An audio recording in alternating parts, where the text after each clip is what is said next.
എന്റെ കല്യാണം കഴിയുന്നതിന് മുൻപ് എന്റെ എല്ലാ ആവശ്യങ്ങളും നടത്തി തന്നിരുന്ന അച്ഛന് ഇപ്പൊ അതിന് കഴിയുന്നില്ല. അതുകൊണ്ട് എന്താ, അന്നത്തെ അടിമ ഇന്നത്തെ ഉടമയായി. ഞാൻ അവളുടെ സ്ഥാനത്ത് എത്തുകയും ചെയ്തു. അതിന് നിനക്കിവിടെ അടിമത്തൊന്നും ഇല്ലല്ലോ കരുണേ. ആര് പറഞ്ഞു ഇല്ലാന്ന്?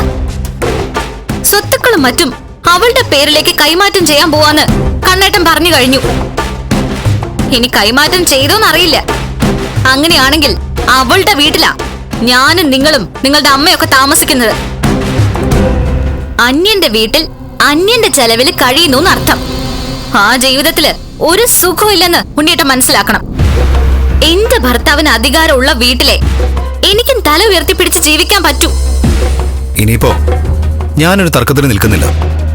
ഇന്നത്തെ ദിവസം ഞാനും അമ്മാവനും കൂടി പ്ലാൻ ചെയ്ത പോലെ കാര്യങ്ങൾ നടക്കുവാണെങ്കിൽ ഇനി നിന്നെ ഭരിക്കാൻ മഹാലക്ഷ്മി എന്ന് പറയുന്നൊരു സ്ത്രീ ഉണ്ടാവില്ല. അങ്ങനൊരു ദിവസം വരട്ടെ, അതെനിക്ക് ബോധ്യപ്പെടട്ടെ. അതിനുശേഷം ഞാൻ നിങ്ങൾ മണ്ടനല്ലാന്ന് പറയാം. അല്ലെങ്കിൽ എന്റെ മുത്തശ്ശി പറയുന്നത് തന്നെ എനിക്കും പറയേണ്ടി വരും. എന്റെ ഭർത്താവ് ഒരു കിഴങ്ങനാണെന്ന്. എന്താ, എന്നെ തല്ലാൻ തോന്നുന്നുണ്ടോ? ഇനി അതും കൂടിയേ ബാക്കിയുള്ളൂ.